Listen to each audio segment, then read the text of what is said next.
toutes, bonjour à tous. Vous le constatez, notre Assemblée Générale se déroule dans des conditions très particulières. Et je voulais au préalable remercier le groupe et le féliciter pour la très forte implication de ses collaborateurs. Sans avoir recours au chômage partiel, le groupe a d'abord veillé à préserver la santé de ses collaborateurs, veillé au soutien de l'économie, veillé au soutien de ses principaux clients et de l'ensemble de ses clients. Je voulais également remercier la DRH de nous avoir fourni tous les éléments permettant au comité des rémunérations de travailler de manière efficace et de rapporter au conseil d'administration. Je voulais vous dire enfin que la politique de rémunération de Natixis s'inscrit dans le strict respect des règles européennes du secteur bancaire qui permet d'ajuster les versements à la performance économique et boursière de Natixis. C'est dans cet esprit que les dispositifs de rémunération comprennent des mécanismes d'indexation sur le cours de l'action et également des différés de paiement et des échéanciers donc de paiement sur plusieurs années. Je vous informe également que pour l'exercice 2020, qui va être un exercice très particulier, qui va être marqué par de fortes incertitudes, le comité des rémunérations va exercer un pilotage très resserré sur les sujets de rémunération afin d'ajuster de manière très régulière la politique de rémunération de Natixis à l'évolution de la situation de l'entreprise. Alors en ce qui concerne les sujets plus spécifiquement couverts par les travaux du comité des rémunérations, votre Assemblée est amenée à se prononcer sur la situation des rémunérations de votre président Laurent Mignon et du directeur général François Riali, à la fois en titre de CNP du PAI pour 2019 et de CEI pour 2020 dans cette politique de CNP, ainsi que sur les rémunérations versées en 2019 à la population identifiée comme preneur de risque, c'est-à-dire la population régulière. Au préalable, je vais revenir plus en détail sur la manière dont la politique de rémunération de Natixis peut s'adapter à la situation très particulière que nous vivons actuellement dans la crise du Covid-19. La politique globale de rémunération de Natixis, conformément à la réglementation européenne applicable au secteur bancaire, comporte plusieurs dispositifs d'ajustement des bonus, des rémunérations variables, qui permettent d'adapter le versement à la performance économique et boursière de l'entreprise, à la fois sur le court terme et sur le moyen terme. Tout d'abord, les enveloppes de rémunération variables sont définies en fonction de la performance économique annuelle des activités après intégration du coût du risque, de la liquidité et du capital et vérification de l'adéquation des décisions prises quant à la capacité de Natixis à remplir ses obligations réglementaires en matière de capital. Natixis a donc la capacité de réduire significativement les enveloppes variables au titre de 2020 en cas de besoin pour tenir compte de l'impact de la crise actuelle. Par ailleurs, le versement des rémunérations variables, en particulier pour les preneurs de risques, est moitié indexé à l'action Natixis, sur le cours de l'action Natixis, et pour une part significative différée dans le temps, avec des conditions de performance à remplir sur les prochains exercices. Ainsi, la rémunération variable au titre de 2019 de François Riali est majoritairement différée sur plusieurs exercices, avec un versement soumis à conditions de performance, et la moitié de ce variable est indexée à l'action Natixis. Ces dispositifs d'ajustement dans le temps et d'adaptation à la situation financière de votre entreprise s'appliquent pour les rémunérations 2019 et 2020, mais sont aussi valables pour les rémunérations variables différées attribuées les années passées et non encore versées. Nous allons donc revenir avec le détail sur ces différents points. En ce qui concerne la rémunération de Laurent Mignon, votre président du conseil d'administration, pour l'exercice donc 2019, je dis bien 2019, ce dernier a perçu une rémunération de 300 000 € brut annuels, conformément à ce qui a été voté à votre Assemblée Générale l'année dernière. En ce qui concerne la rémunération de François Riali pour l'exercice 2019, les composantes de la rémunération sont conformes aux principes donc approuvés par votre Assemblée que je vous ai présenté l'année dernière. Outre une rémunération fixe de 800 000 €, François Riali était éligible à l'attribution d'une rémunération variable annuelle pour un montant cible de 960 000 €, sous réserve de la réalisation des objectifs approuvés par votre Assemblée. Je reviendrai ultérieurement sur les taux de réalisation et le montant validé par le conseil d'administration pour l'exercice 2019 et les modalités de versement. Le directeur général est également éligible, comme les autres membres du CODIR, à l'attribution d'actions de performance dans le cadre de plans à long terme. En 2019, le conseil d'administration de Natixis a ainsi procédé à une attribution de 31 708 actions de performance au bénéfice de François Riali, l'acquisition de ces actions étant conditionnée à la performance relative du titre ainsi Gala performant, RSE de Natixis, évalué par les agences de notation.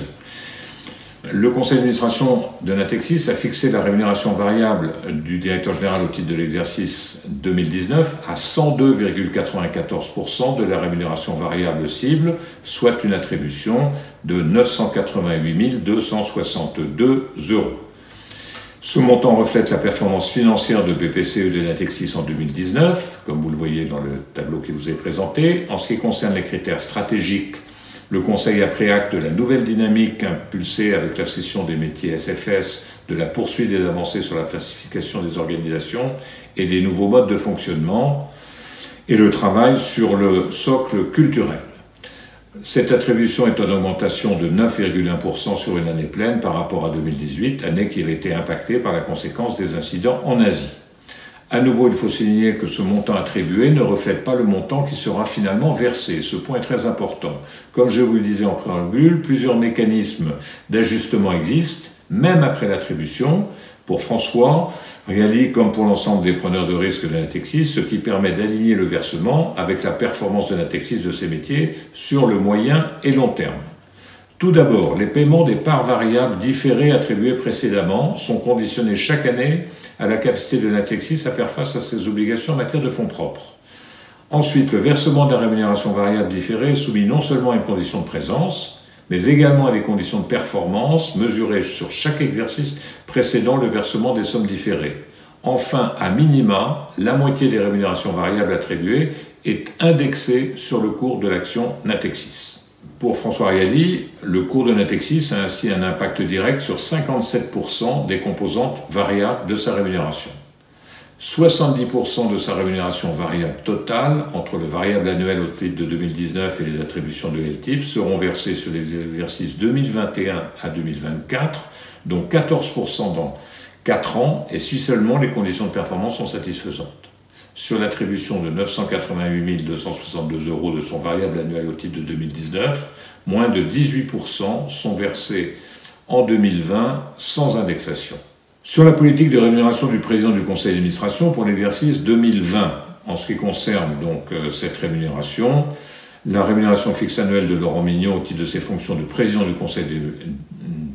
d'administration de Natixis demeure inchangée à 300 000 € brut annuels. Pour la rémunération du directeur général pour l'exercice 2020, l'ensemble des éléments de rémunération du directeur général sont également renouvelés à l'identique, à l'exception des critères stratégiques de la rémunération, variables qui ont été adaptés pour refléter les priorités de cet exercice 2020. Les critères retenus sont la préparation de nouveaux plans stratégiques et le renforcement de la distribution au réseau Caisse d'épargne et Banque Populaire, ainsi que l'accentuation de positionnement de Natixis comme acteur impactant sur les sujets RSE. Le Conseil a également maintenu les objectifs en matière de supervision de contrôle et de risque, ainsi que ceux liés au chantier transformation et corporate culture. Néanmoins, il faut le souligner que les conditions exceptionnelles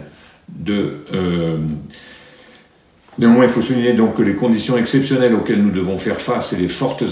incertitudes liées à la crise actuelle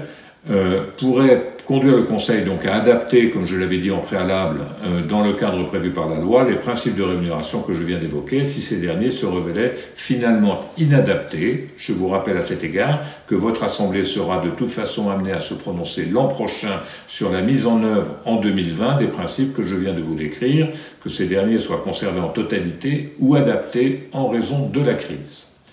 En tout état de cause, tous les mécanismes d'ajustement sur la durée, comme le différé et l'indexation sur le cours de l'action de Natixis, continueront à s'appliquer sur l'attribution du bonus au titre de 2020.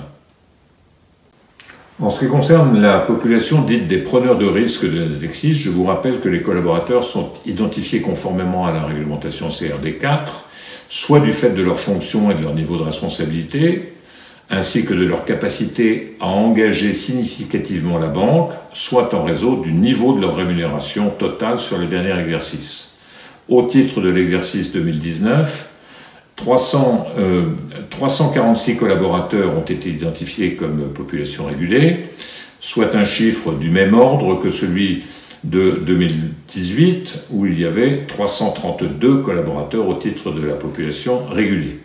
L'enveloppe globale des rémunérations versées en 2019 à la population régulée de Natixis, soumise donc au vote de votre Assemblée, s'élève à environ 180 millions d'euros bruts, soit un montant similaire à celui de l'an dernier, 180 millions d'euros. Cette enveloppe comprend la rémunération fixe de 2019, la part de la rémunération variable versée en 2019 au titre de l'exercice 2018, les différés accordés lors des précédents exercices et payés en 2019. Je vous rappelle que vous trouverez tous les détails sur la politique de rémunération de Natixis dans le document d'enregistrement universel, la brochure de convocation de notre Assemblée générale, ainsi que le rapport de Natixis sur la politique de rémunération, et notamment pour la population dite régulée, au titre donc de CRD4. Voilà, mesdames et messieurs, les principaux éléments de la politique de rémunération du groupe Natixis sur lesquels vous allez être amenés à vous prononcer au travers des résolutions soumises à votre Assemblée générale. Une partie de ces rémunérations sont très fortement variabilisées sur les performances économiques de Natixis, que ce soit au travers des différés de paiement, des performances ou du cours de l'action Natixis. Et je crois que ceci est conforme à l'esprit et à la lettre de la réglementation européenne en la matière. Je regrette de ne pas avoir eu l'occasion de vous rapporter physiquement ces principaux principes. Je vous souhaite évidemment de traverser cette crise dans les meilleures conditions possibles et vous assure de la mobilisation des administrateurs de votre groupe pour suivre l'évolution de la situation. Je vous remercie.